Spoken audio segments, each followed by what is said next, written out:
In our last video of President Theodore Roosevelt, it was mentioned that after his bear hunt on the afternoon of Saturday, May 6, 1905, the president rode into Glenwood Springs on a white horse named Fred.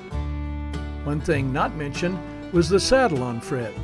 It had been made by master saddle maker W.J. Thompson of Rifle and did not return to Washington with the president. Instead, T.R. gave the saddle to one of his hunting guides, Addison Hockett, whose descendants, the Stevens family, placed it on loan to the Frontier Museum where it can be seen today.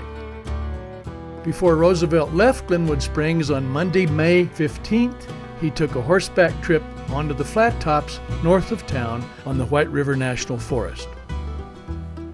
Not being able to find a surviving historic record of that trip, one can only surmise what was discussed.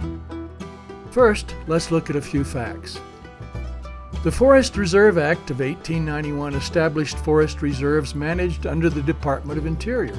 The act gave the President of the United States authority to unilaterally set aside forest reserves from land in the public domain. The White River Plateau Timber Reserve was the second such reserve in the United States, by President Benjamin Harrison's signature.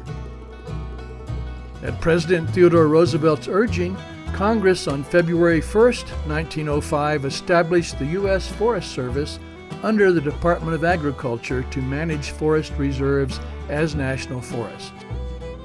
The President, in a letter to the new Forest Chief, Gifford Pinchot, dated November 27, 1905, pointed out the destructive nature of the free-range system.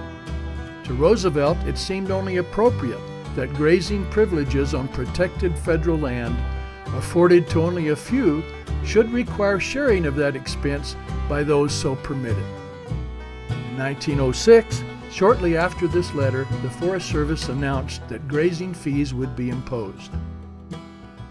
Surely the development of such policies as grazing fees and other measures to protect public land must have been on the president's mind during his time on the flat tops. The end result? Some 230 million acres of public lands were established under Roosevelt's administration. Much of that land, 150 million acres, was set aside as national forests. This is Bill Kite of the Glenwood Springs Historical Society's Frontier Museum, bringing you living history.